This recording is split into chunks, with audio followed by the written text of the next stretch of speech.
sommes venus en ce matin dans ta présence pour te célébrer, pour te louer et pour t'exalter et pour recevoir la révélation de la connaissance de ta parole qui nous libère, qui nous conduit dans ta présence, Seigneur, qui nous amène à réaliser combien tu es grand pour nous en ce matin. Oh, Saint-Esprit de Dieu, parle à notre cœur maintenant, Seigneur. Parle à notre cœur, éternel Dieu. Nous nous attendons à toi et à toi seul, Seigneur Dieu. Nous voulons vivre cette vie chrétienne surnaturelle, saisie par le feu de ton esprit maintenant. Que la gloire te revienne, toi le Dieu d'éternité. Et au nom puissant de Christ Jésus de Nazareth, que l'assemblée du peuple de Dieu dise Amen, Amen. Acclamez Dieu, acclame Jésus encore. Amen, Amen, Amen, Amen, Amen. Je dis Amen, Amen, Amen, Amen. Gloire à Dieu. Veuillez vous asseoir, s'il vous plaît. Merci Seigneur. Alléluia, Alléluia, Alléluia. Gloire à Jésus. Quelqu'un aime Jésus? Amen. Oui, tu aimes vraiment Jésus. Tu es vraiment béni, mon frère, ma soeur. Amen. Seigneur Dieu, quel privilège de te connaître. Alléluia, Alléluia. Qui se rappelle de mon dernier enseignement? Il y a 2 semaines.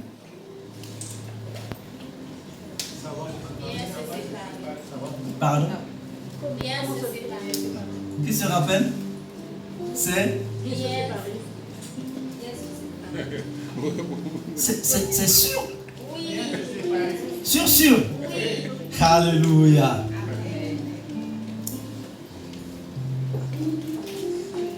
On m'a demandé à traiter plusieurs thèmes. Voilà, pour ceux et ceux qui nous suivent et à travers les réseaux sociaux. Voilà, et je crois que c'est important pour vous aussi.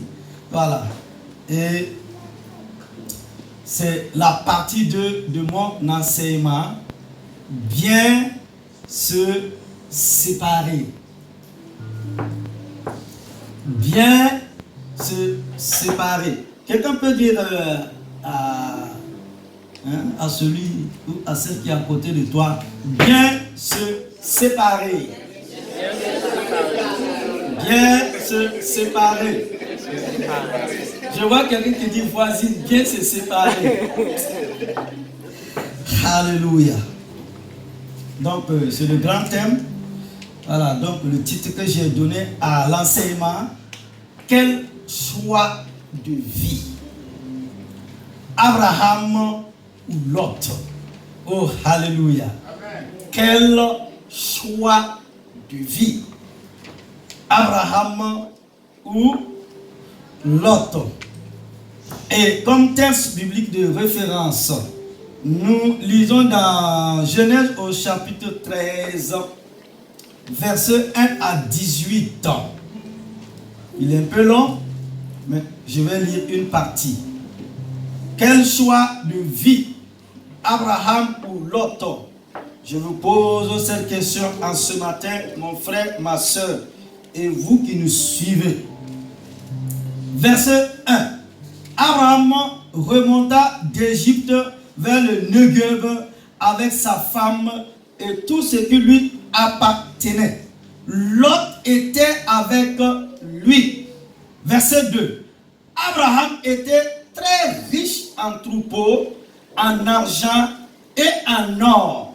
Il se rendit par étapes du Negev jusqu'à Bethel, jusqu'à l'endroit où était sa tente au début, entre Bethel et Haï, là où se trouvait l'autel qu'il avait fait la première fois. Là, Abraham fit appel au nom de l'Éternel. Verset 5. Lot, qui voyageait avec Abraham, avait aussi des brebis, des bœufs et des tentes. La région ne suffisait pas pour qu'ils habitent ensemble. En effet, leurs biens étaient si nombreux qui ne pouvaient plus rester ensemble. Verset 7. Il y eut une dispute entre les bergers des troupeaux d'Abraham et les bergers des troupeaux de Lot. Les Cananéens et les Phérésiens habitaient alors le pays. Je m'arrête au verset 7. Notre deuxième texte biblique de référence dans le Nouveau Testament est Pierre au chapitre 1, verset 3 à 9. Donc l'apôtre Pierre commence ici. Béni soit Dieu, le Père de notre Seigneur Jésus-Christ, qui, selon sa grande miséricorde, nous a régénérés pour une espérance vivante par la résurrection de Jésus-Christ d'entre les morts, pour un héritage qui ne peut ni corrompre, ni suer, ni flétrir, lequel vous est réservé dans les cieux. Verset 5. À vous qui, par la puissance de Dieu, êtes gardés par la foi pour le salut, prêt à être révélé dans les derniers temps. C'est là ce qui fait votre joie. Quoique maintenant, puisqu'il le faut, vous soyez attristés pour un peu de temps par diverses épreuves. Verset 7. Afin que le preuve de votre foi, plus précieuse que l'or périssable, qui cependant est éprouvé par le feu, ait pour résultat la louange, la gloire et l'honneur lorsque Jésus-Christ apparaîtra. Verset 8. Lui que vous aimez sans l'avoir vu, en qui vous croyez sans le voir encore, vous réjouissant d'une joie ineffable et glorieuse, parce que vous obtenez le salut de vos âmes pour prix de votre foi. Quelqu'un peut dire avec moi que Dieu bénisse sa parole. Amen. Alléluia, alléluia. J'aime la parole de Dieu. Le passage de Genèse que nous venons de lire présente une famille. Je dis une famille comme n'importe quelle famille. Térakh a 3 fils. Nassor, Haran et Abraham. Haran meurt jeune à Ur en Chaldée et laisse un fils nommé Lot, orphelin. Lot est recueilli par son grand-père Térakh. Térakh quitte Ur en Chaldée et s'établit à Charan, sud-est de la Turquie actuelle. Avec Abraham, Sarai, la femme d'Abraham, et Lot, son petit-fils. Donc nous voyons 3 personnages. Bien que Genèse 11 ne dise pas que Nassor, fils d'Abraham, fasse partie de la caravane pour Charan, en Genèse 24, il est écrit qu'Éliezer, serviteur d'Abraham, se leva et alla en Mésopotamie, à la ville de Nassor. Genèse 24, verset 10. Et cette ville n'est autre que Charan, où Rebecca, petite fille de Nassor, deviendra la femme d'Isaac. Donc, cette famille n'a rien d'extraordinaire et a un schéma plutôt banal. Mais en tant qu'enfant de Dieu, nous avons des enseignements à en tirer. Ces 2 personnages sont 2 hommes que Dieu aime, mais ils représentent aussi 2 stéréotypes de chrétiens, 2 destins différents, parce que 2 choix différents, 2 attitudes différentes, 2 mentalités différentes et 2 destinées différentes. et gagnera tout. Cela veut dire quoi? Un va gagner tout, l'autre perdra tout. Un aura une destinée qui dépassera sa vie même en devenant une bénédiction pour les générations futures. Par contre, l'autre sera juste sauvé à travers le feu. On voit et rencontre beaucoup de Lot au sein du peuple de Dieu en errance.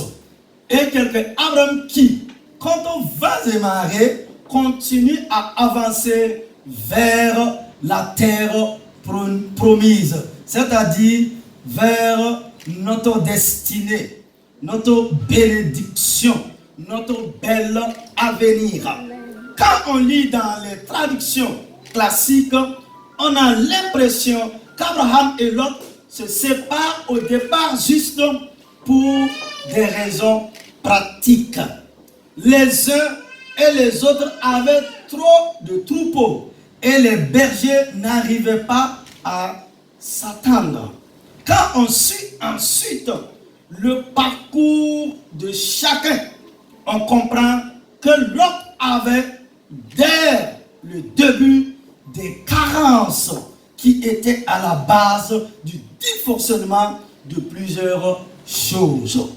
Pour Abraham, lui, se séparer était une solution de dernier recours, car il devenait plus sage de se séparer que de demeurer ensemble. L'histoire d'Abraham et Lot se retrouve chaque jour dans le corps de Christ, c'est-à-dire l'Église. On finit par se séparer de beaucoup de monde. Non parce qu'il n'y avait pas un plan de Dieu au départ pour travailler avec eux, mais parce que leur caractère non sanctifié ou autre a commencé à causer plus de problèmes qu'aider à faire avancer le royaume du Dieu. Sur le modèle de Lot et d'Abraham, je vous propose de voir au cours de l'enseignement de la matinée comment bien se séparer en trois parties. Premièrement, l'exemple de la séparation d'Abraham et de Lot. En Genèse chapitre 13, versets 7 à 12, la Bible dit ceci. Il y a eu des disputes entre les bergers d'Abraham et ceux de Lot. Abraham dit à Lot, surtout qu'il n'y ait pas de querelle entre toi et moi, entre tes bergers et les miens, car nous sommes frères. N'as-tu pas tout le pays devant toi? Sépare-toi donc de moi. Si tu vas à gauche, j'irai à droite. Et si tu vas à droite, j'irai à gauche. Lot leva les yeux et il vit que toute la région du Jourdain était bien irriguée, avant que le Seigneur détruisît Sodome et Gomorrhe. Elle était comme le jardin du Seigneur, comme le pays d'Égypte quand on arrive au delta du Nil. Lot choisit pour lui toute la région du Jourdain et il partit vers l'est. C'est ainsi qu'ils se séparèrent. Abraham habite dans le pays de Canaan et Lot habita dans les villes de la région du Jourdain. Il poussa ses campements. Écoute-moi, Église. Il poussa ses campements jusqu'à Sodome. Lot avait suivi Abraham dans la promesse qui lui avait été faite. Toutefois, ils ont dû se séparer parce que leurs employés respectifs ne s'attendaient pas. La terre ne pouvait pas supporter les énormes troupeaux des deux hommes. Abraham a généreusement proposé à Lot de choisir où il voulait aller.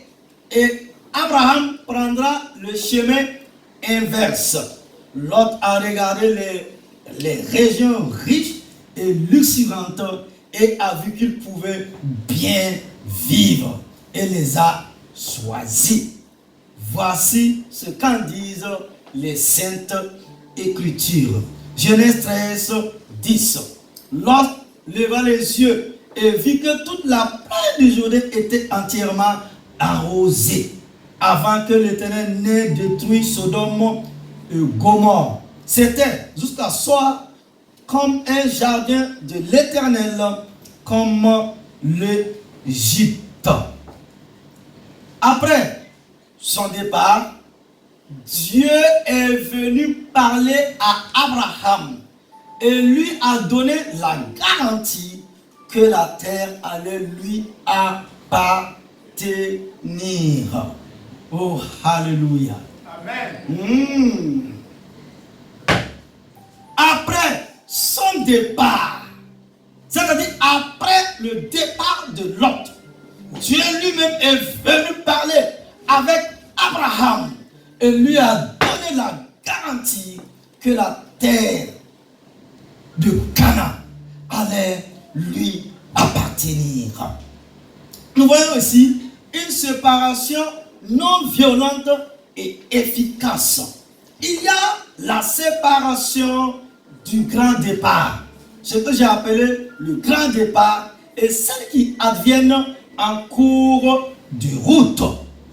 Partis ensemble, les communautés, les associations, les mouvements, les entreprises, les équipes, voire les familles se divisent, chacun prenant sa propre direction. La séparation est toujours douloureuse et nous cherchons à l'éviter. Mais si l'on étouffe, s'il n'y a plus assez de place pour tout le monde, si une trop grande proximité conduit à des frictions, si l'on envisage déjà des conflits plus graves, un certain éloignement est nécessaire. Il faut alors le courage d'assumer une prise de distance. Paradoxalement, celle-ci permet de sauver le lien, la relation, c'est-à-dire l'essentiel. Dans ce récit, l'ancien accepte l'automisé le plus jeune, le laissant choisir l'espace où il pourra se développer. Ce faisant, il évite la promiscuité et maintient la communion. Ce processus naturel entre les générations, ce que j'ai appelé le conflit des générations, ça c'est un autre thème, peut être aussi entre les peuples, les régions, voire même les pays et nations. Il faut parfois autonomiser les parties d'un grand tout pour maintenir la relation autrement et leur permettre ainsi de rester en communion. Il faut accepter d'institutionnaliser les différences pour que les particularités puissent coexister. Les jeunes choisissent le lieu le plus prospère. Mais, Église, hommes frères, attention, si tout le monde fait de même, la violence va se développer. Nous le savons déjà, Sodome et Gomorrhe seront détruites. L'ancien, c'est-à-dire Abraham, lui s'efface pour que l'autre trouve sa place et grandisse. En apparence, il lui revient la moins bonne part. Mais cette magnanimité est la logique même de la vie et il en sera récompensé. Et nous arrivons au grand 2. Deuxièmement, comprendre que certaines séparations sont douloureuses mais nécessaires. Comprendre que certaines séparations sont douloureuses mais nécessaires. Nous en voyons plusieurs exemples dans les versets suivants. Genèse au chapitre 12, verset 1. L'Éternel dit à Abraham, va-t'en de ton pays, de ta patrie et de la maison de ton père. Donc, va-t'en de ton pays, de ta patrie et de la maison de ton père dans le pays que je te montrerai. Genèse chapitre 12, verset 4. Abraham partit comme l'Éternel lui avait dit, et Lot partit avec lui. Genèse au chapitre 13, verset 8 à 9. Abraham dit à Lot, qu'il n'y ait point, je te prie, de dispute entre moi et toi, ni entre mes bergers et tes bergers, car nous sommes frères. J'aime cette partie-là. Car nous sommes frères et sœurs. Tout le pays n'est-il pas devant toi? Sépare-toi donc de moi. Si tu vas à gauche, j'irai à droite. Si tu vas à droite, j'irai à gauche. La séparation en soi n'est pas un bon sujet. Hello, mon ami. La séparation en soi n'est pas un bon sujet. Chacun de nous sommes déjà séparés de quelqu'un ou de quelque chose pour lequel nous avons eu beaucoup d'affection. Bien que la séparation d'avec ceux qu'on aime fait toujours mal, certaines séparations sont nécessairement vitales pour notre propre bien ou le bien de celui de qui nous nous séparons. Vous pouvez faire les projets de votre vie, mais rappelez-vous que c'est la volonté de l'Éternel qui s'accomplit toujours. Toujours, toujours et toujours, c'est la volonté de l'Éternel Dieu des armées qui s'accomplit. Dieu avait des projets pour Abraham et il ne pouvait les accomplir que si Abraham s'était séparé premièrement de sa famille, pas de l'autre, de sa famille. Oui, sa famille, son père, sa mère et ses frères. Mais en quittant sa famille, Abraham, en portant Lot, son neveu, il pensait bien agir, mais pourtant, il s'est créé d'ennui inutilement. C'est après qu'il eut compris qu'il fallait faire partie Lot que Dieu est descendu pour travailler avec lui. La séparation était sûrement dure, mais vitale. Chacun de nous a besoin d'une de ces séparations nécessaires qui débloqueront nos yeux et nos oreilles spirituelles. Alors, quand ces séparations arrivent, voyons toujours le bon côté des choses. Voyons toujours les avantages. Pleurer ne sert à rien. Les plaintes ne servent à rien. Si c'est le moment de Dieu de venir te visiter, oh alléluia, les nôtres vont partir et tu vas quitter les Égyptiens pour que les promesses de Dieu s'accomplissent dans ta vie sans trace. Quelqu'un peut acclamer Dieu. Alléluia. La séparation vient de plusieurs façons. Les frères que vous avez tant aimés, les sœurs que vous avez tant considérés, l'église que vous avez bâtie se retourneront tous contre vous. Ils penseront vous détruire sans se rendre compte qu'ils s'éloignent de vous pour laisser la place à vos bénédictions d'arriver. Ce don-là qui est en vous opérera quel jour si vous ne voulez pas vous séparer de la mauvaise herbe. Je vous pose encore la question, Église, et vous qui nous suivez, comment verrons-nous des songes et des visions si vous êtes tout le temps avec les renégats, ceux qui ont tourné leur dos à la parole de Dieu? et à l'église et se sont lancés à la recherche de miracles et de l'argent. Ceux-là même qui croient aux miracles et renient la parole de Dieu. Ou alors vous voulez les garder autour de vous pour des intérêts matériels et égoïstes. Pourquoi choisir les intérêts venant des hommes au détriment de toutes les bénédictions que Dieu garde pour vous?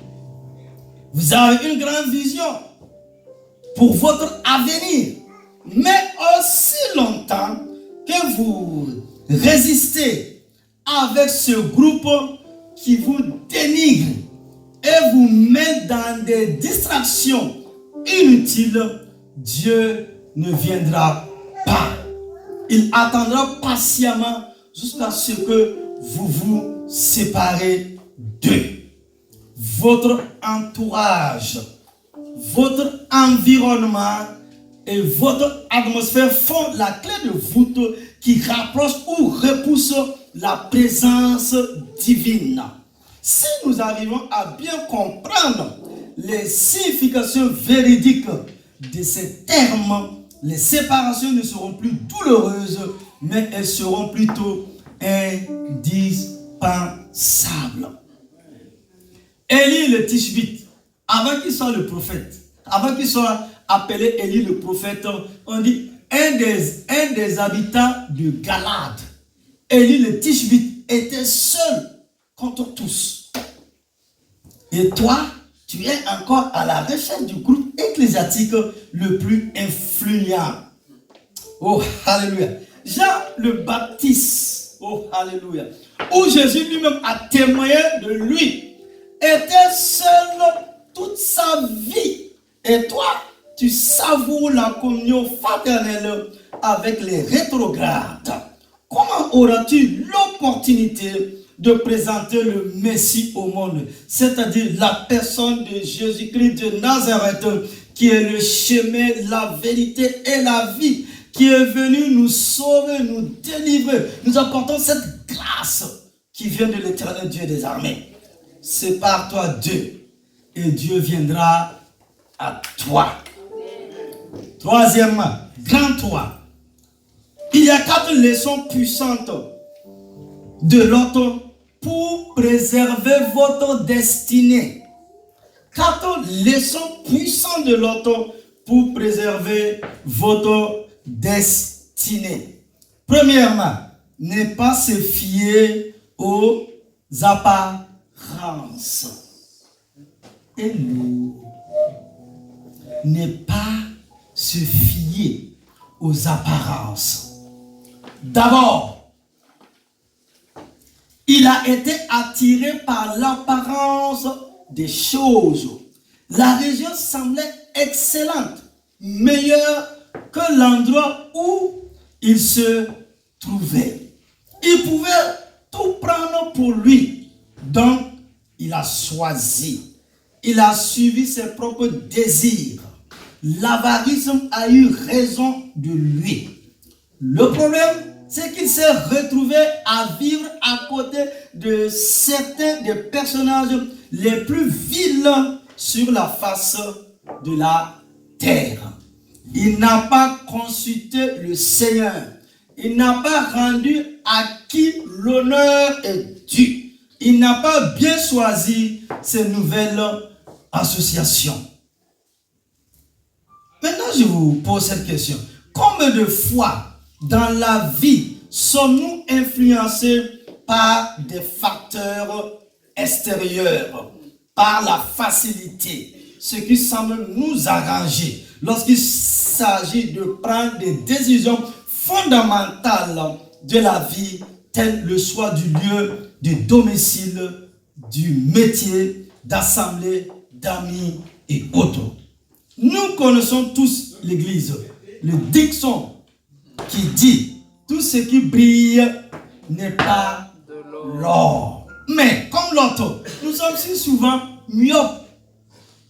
Nous accueillons avec enthousiasme des choses, des situations qui finissent par nous éloigner de la volonté de Dieu. L'homme a été attiré vers un endroit qui a fini par le détruire. Presque.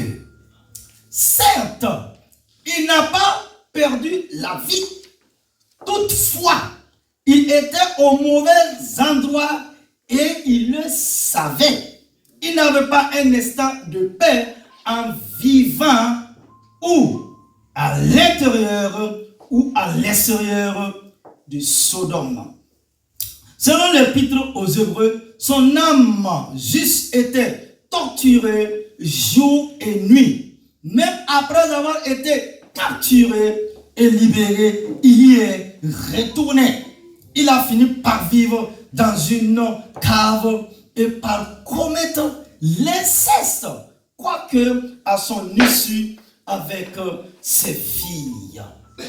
Comme le dit si bien le livre des Proverbes, la voie qui paraît droite à un homme peut finalement conduire à la mort. Proverbes chapitre 14, verset 14. La voie, Église, mon frère, ma soeur, qui paraît droit à un homme peut finalement conduire à la mort. Un général de Dieu a regardé l'apparence. Et il n'a pas consulté Dieu. Celui-là même qu'on appelait mon fils, le Jésus de l'Ancien Testament.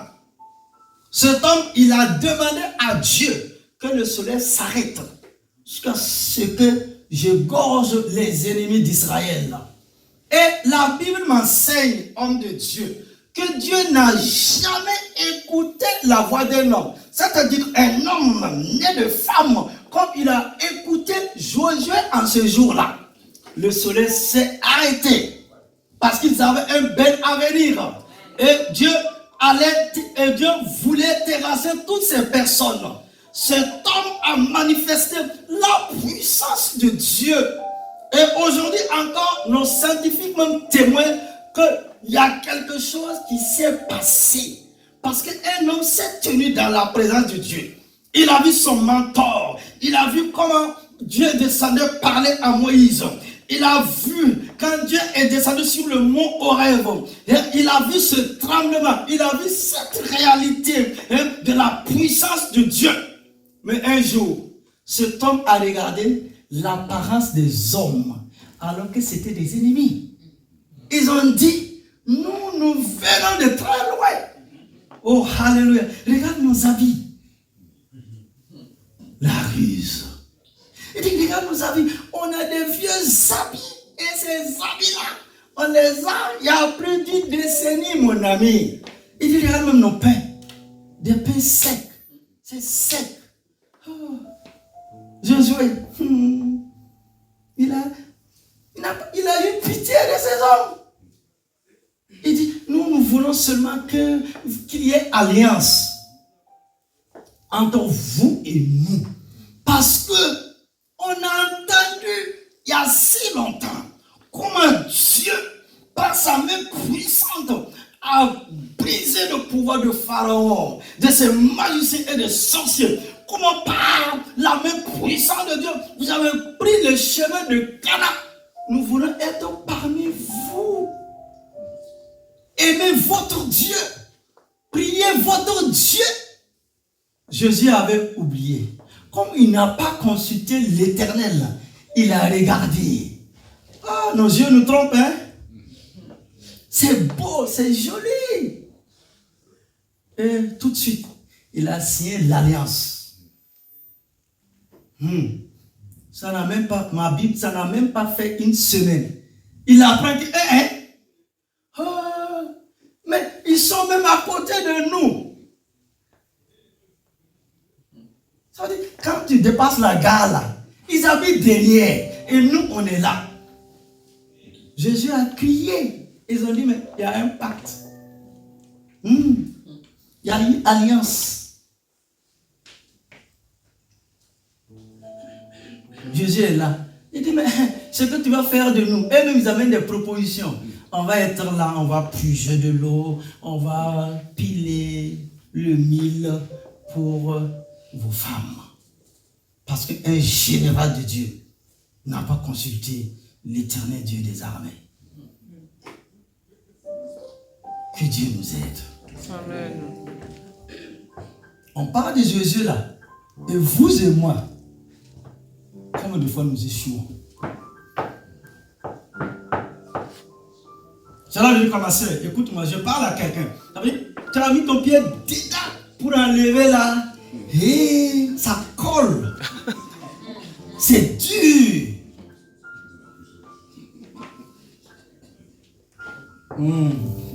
Les hommes de Dieu rigolent. Et d'où il fait sortir ces expressions-là. Je reviens à mon message.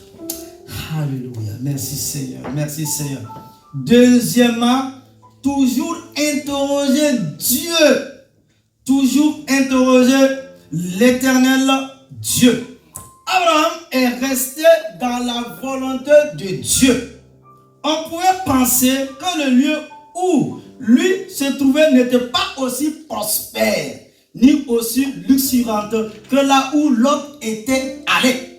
Mais il était là, avec Dieu. Et Dieu le lui a prouvé. Il lui est apparu là-bas, lui a parlé, l'a encouragé, lui a réitéré ses promesses. Si nous voulons réussir nos vies, nous devons apprendre à voir avec les yeux de l'esprit et non les yeux de la chair. Je te pose la question, mon frère, ma soeur. Nous aimons beaucoup, les hommes de Dieu, nous aimons beaucoup prier pour le mariage. Avec qui devrais-je me marier? Sinon, après, pour te détacher, c'est compliqué. Hello. Quelqu'un dit, tu as parlé dans ton cœur ou c'est sur ton cœur? Ouais. Voilà un sujet qu'on m'a demandé de traiter. Il dit, hey, mariage, divorce, remariage. C'est un thème. Hein?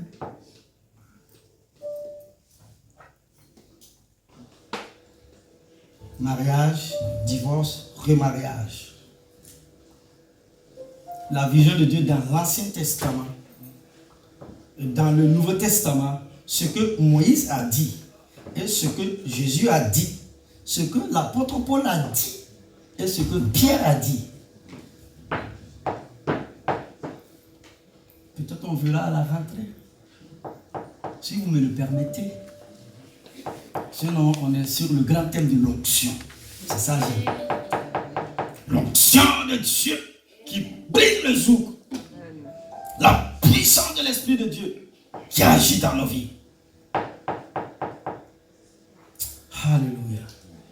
Alléluia. Les gens aiment demander des thèmes. Hein? Bon. Avec qui devrait me marier? Demandez à Dieu.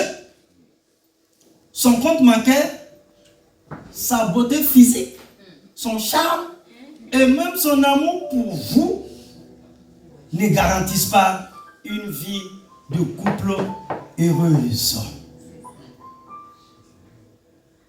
Je vous pose cette question. À quelle église locale appartenir? Demandez à Dieu. On choisit une église parce que Dieu t'y envoie. En réalité, et beaucoup de chrétiens ne le savent pas. On ne choisit pas soi-même son église. C'est Dieu qui l'a choisi. Donc, comment trouver une assemblée locale? Demandez à Dieu toutes les commodités dont vous avez besoin. C'est la parole de Dieu, la prière, la louange et l'adoration et la présence du Dieu. Ceux qui laissent autre chose déterminer leur choix d'église fonctionnent comme des consommateurs. Et nous sommes dans un siècle, un monde de consommation. On vous excite même à la consommation. Et non pas comme des disciples il court le risque de finir comme l'autre.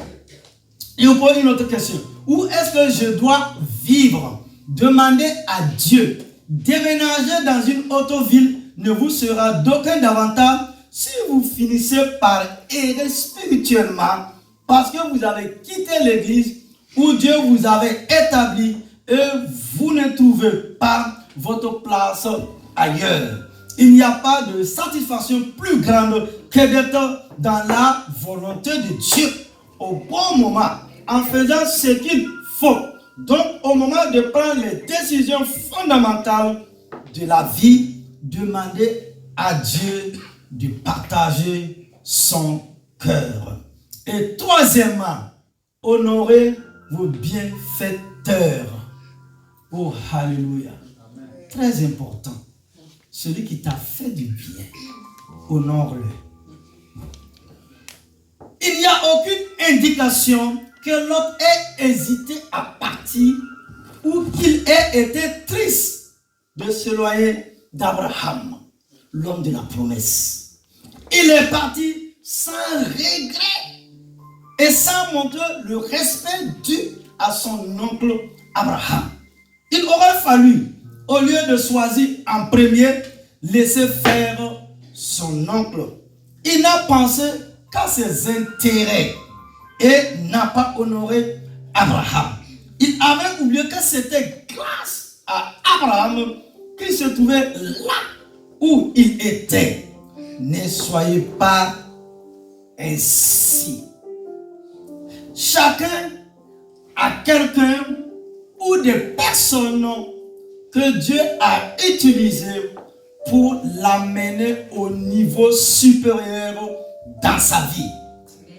Vous en avez aussi. Ils doivent rester consacrés, sinon ils doivent être restés sacrés à vos yeux. Même si vos voix devraient diverger, faites preuve de respect.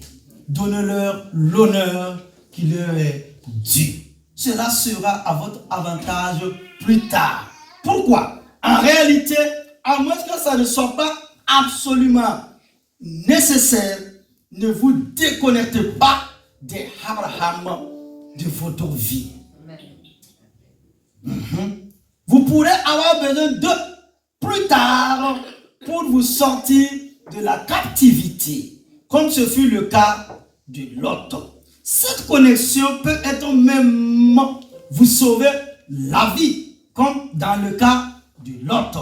La Bible est claire sur le fait que Dieu avait sauvé Lot et lui a épargné le sort de Sodome à cause d'Abraham. Parce que Abraham a prié, Abraham a intercédé. Il n'a pas regardé Lot. Il sait qu'il n'a pas compris. Il faut être des Abraham. Prier. Et l'apôtre Paul nous donne une révélation ici. L'apôtre Paul a déclaré dans sa lettre aux Philippiens que Dieu avait guéri Épaphrodite par pitié pour Épaphrodite, mais aussi pour Paul, pour lui éviter la douleur. Waouh! Certaines choses viendront dans votre vie à cause de la personne à qui vous êtes connecté, à cause de la personne qui prie pour vous.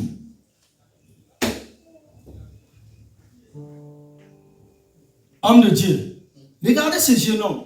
Il était malade, sur le point même de mourir. Paul s'est tenu dans la présence de Dieu. Il a dit, à cause de ton appel, à cause de l'onction qui est sur ma vie, à cause de l'alliance, qu'il y a entre toi et moi, Seigneur, je ne vais pas pleurer.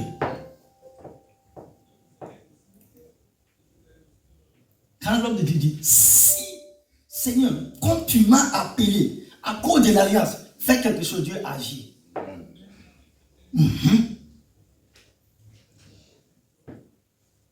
Il dit, je vais dire, Dieu est pas mal de la douleur. Ça va me faire mal. Alléluia. Il arrive dans la vie, il y a des gens qui sont dans...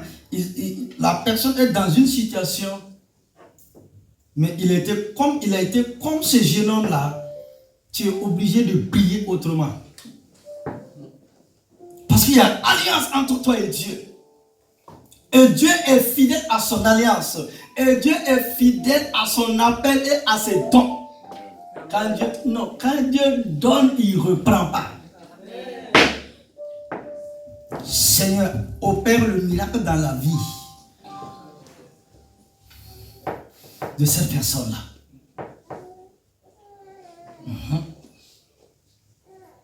C'est ça, quand tu es un père spirituel, il y a des prières qui sont puissantes. Dieu vient.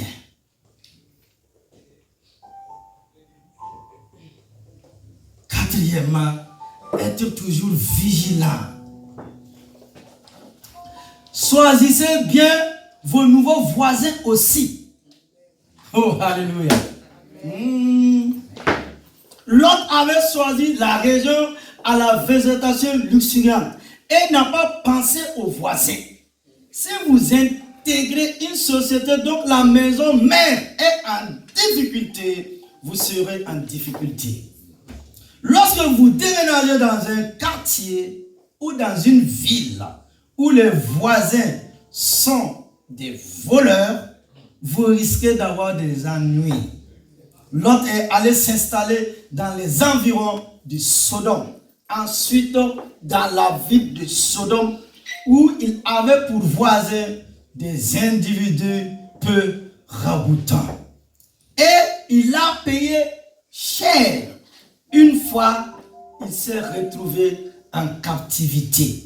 Une autre fois, il a échappé de justesse à la mort. Mais il a perdu sa femme qui, elle, ne pouvait tourner le dos à Sodome. Elle est devenue une colonne de sel. Et à chaque fois, c'est l'ancienne connexion qu'il avait quittée qui est venue à sa rescousse. Malheureusement, ces filles avaient été contaminées par le voisinage et leurs actions ont terni l'image de leur père jusqu'à ce jour. Mauvais voisinage. Comme ils ont regardé comment les autres femmes fonctionnaient. Sûrement, la Bible n'a pas dit ça. Comme ils ont vu, ils ont voulu dire, mais voilà. Parce que peut-être ils ont vu leurs camarades, écoutez-moi, ils ont vu leurs copines faire comme ça à leur père. Comment l'idée est venue même? Il faut saouler le père pour l'avoir. Même dans l'éternité, on parle de ça.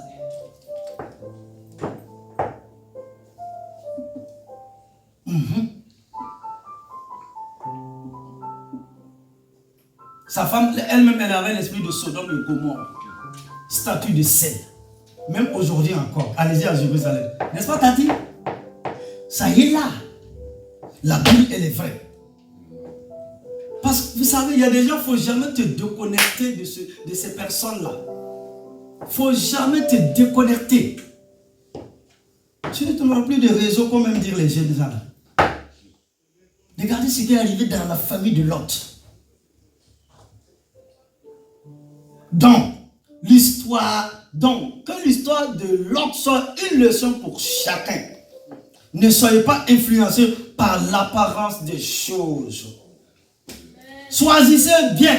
Accordez l'honneur à qui l'honneur est dû. Écoutez le Seigneur et protégez votre destinée. Amen. Choisissez bien. Quelqu'un disait, les apparences sont quoi? Trompeuses. N'est-ce pas? Regardez cette vie aujourd'hui.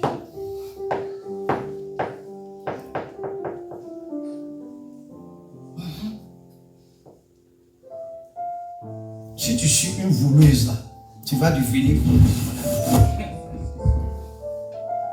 Vous êtes d'accord avec moi?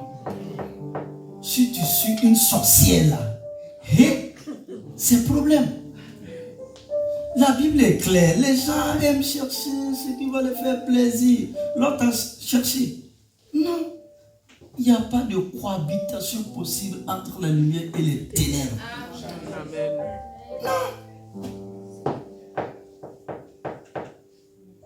Israël avait fait un choix, non? Quand ils ont regardé Saül, c'était un mec, il était grand, il était plus que bon. Peut-être il était grand que, bon, je ne vais pas citer les noms de mes fils qui sont grands là. Mais peut-être il avait 1m90, voire même, j'ai un fils, lui, il a 2m5 là. On dit tout Israël quand il était arrêté, Saül. Et les femmes regardaient Saül comme ça, tellement il était grand. Il était beau. Saül. Quand il est là, on sait que garçon là est là-haut. Les gens ils regardent comme ça. Les gens sont en train de rincer les yeux, quoi. Il y a cet homme-là. C'était un homme désobéissant. Et à cause de sa désobéissance, son fils qui était innocent là, il est mort dans l'affaire là. Dieu lui-même a regretté. Lisez la Bible. Dieu lui-même a regretté. Ça c'est notre thème. Dieu lui-même a regretté d'avoir choisi Saül. Et tu n'étais pas destiné au trône. Mais par circonstance, tu es arrivé. Mais écoute Dieu. Mais il est devenu grand haut. Il a le pouvoir. Il est dans son palais. Il a l'argent, il a l'or, il commande tout Israël, il a les femmes, il peut prendre la femme d'autrui et puis il n'y a rien. Dans l'ancien temps, c'était comme ça. Il a commencé à manquer du respect à celui qui a fait de lui roi. À manquer du respect à Samuel le prophète. Samuel a dit, c'est dommage. Tes enfants, là, tu as coupé la bénédiction de toute ta famille. Qu'il n'en soit pas ainsi de nos vies. Amen. Il faut que dans nos familles, il y ait un nouveau départ. Tu dois être un homme spirituel. Tu dois être une femme spirituelle. Tu dois être la personne qui consulte toujours l'éternel Dieu des armées. Avoir des révélations claires, précises. Cela va nous aider à avancer. Sinon, tous les jours, on va faire comme Israël. Israël, il parle, Israël parle, il dit les choses, il murmure. Pourtant, c'est pratique, c'est simple. Amen. Amen. Amen. Amen. Conclusion. L'histoire de Lot a aussi pour but de nous enseigner à régler nos problèmes rapidement et permettre à Dieu de changer notre caractère, notre esprit rebelle ou notre inconstance avant qu'il nous égare. Et nous encourage à savoir reconnaître nos Abraham, aussi à recevoir leurs conseils au lieu de ne voir en eux qu'un obstacle sur notre chemin glorieux. Et nous encourage aussi à nous examiner pour savoir si nos motivations sont pures. On n'est pas condamné par personne et surtout pas par Dieu à être un Lot à vie. Ce sont nos choix et rien d'autre qui font de nous un Lot. Mais on peut changer. Il y a quelque chose de merveilleux qui s'appelle la repentance et qui fonctionne avec quelque chose d'aussi merveilleux qui s'appelle l'humilité, qui permet à Dieu de changer le cours des choses dans notre vie. Et que Dieu bénisse sa parole. Que quelqu'un dise Amen, Amen, Amen. Amen. Quel God de Jésus de notre. Quel God de mon frère, ma soeur. Il est ici présent. Amen. Le Maître Jésus. Alléluia. À retenir, premièrement, la séparation n'est pas en soi un bon ou mauvais sujet. Deuxièmement, chacun de nous a vécu ou vivra une séparation qui débloquera ses yeux et ses oreilles spirituelles. Troisièmement, bien que la séparation avec ceux qu'on aime fait toujours mal, certaines séparations sont nécessairement vitales pour notre propre bien ou le bien de celui de qui nous nous séparons. Amen. Et nous arrivons à la prière finale. Et j'invite les hommes de Dieu à revenir. Continuez à acclamer la parole de Dieu. Vous acclamez la parole de Dieu. Bien que les hommes de Dieu, prenez les micros. On va faire notre prière finale. Oh, alléluia, oh, alléluia. Quelqu'un peut acclamer la parole de Dieu. La révélation de la parole de Dieu nous éclaire. Elle apporte la délivrance. Elle apporte la guérison. Elle apporte la restauration. Et la révélation de la parole de Dieu nous conduit sur le chemin de Cana. Le bien à venir, notre bien à venir, là où tout le lait et le miel. Parce que le Dieu qui nous a fait la promesse, il est fidèle. Oui, le Dieu qui nous a fait la promesse, il est glorieux. Le Dieu qui nous a fait la promesse, il est grand. Et sa promesse s'accomplira. Dieu dit sa promesse s'accomplira sur ta vie. Amen. Dieu n'est pas un homme pour mentir, ni le fils d'un homme pour se repentir. Ce qu'il a dit, ne le fera-t-il pas? Oh, alléluia, alléluia. Quelqu'un peut dire avec moi en ce matin, éternel mon Dieu, Éternel mon Dieu, éternel mon Dieu, Éternel mon Dieu, éternel mon Dieu, Éternel mon Dieu, à travers la vie de l'autre, à travers la vie de l'autre, à travers la vie de l'autre, à travers la vie de l'autre, tu m'appelles à faire les bons choix en ma qualité d'enfant de Dieu. tu m'appelles à faire les bons choix en ma qualité de Dieu. Tu m'appelles à faire les bons choix en ma qualité d'enfant de Dieu. Tu m'appelles à faire les bons choix en ma qualité d'enfant de Dieu. Le choix de l'homme a été symptomatiquement du cœur humain face à Abraham. Le choix de l'autre a été symptomatique du cœur humain face à Abraham. Celui d'un cœur qui croit toujours qu'un substitut de Dieu le contentera. Celui de cœur qui croit toujours qu'un substitut de Dieu le contentera. Celui d'un cœur qui se laisse convaincre par l'ennemi. Celui de cœur qui se laisse convaincre par l'ennemi. Que c'est loin de Dieu que l'on est heureux. Que c'est loin de Dieu que l'on est heureux. Que c'est loin de Dieu que l'on est heureux. Que c'est loin de Dieu que l'on est heureux. Conduis-moi papa. Conduis-moi papa. Conduis-moi papa. Conduis-moi papa. Conduis-moi papa mon Dieu. Conduis-moi papa. Conduis-moi papa mon Dieu. Conduis-moi papa. Et garde-moi de ces choses perdantes et mortelles. Et garde-moi de ces choix perdants et mortels. Et garde-moi de ces choses perdantes et mortelles. Et garde-moi de ces choix perdants et mortels. Et garde-moi de ces choses perdantes et mortelles. Et garde-moi de ces choix perdants et Au nom mortels. de Jésus. Au nom de Jésus. Au nom de Jésus. Au nom de Jésus. Au nom de Jésus. Au nom de Jésus. Amen, amen.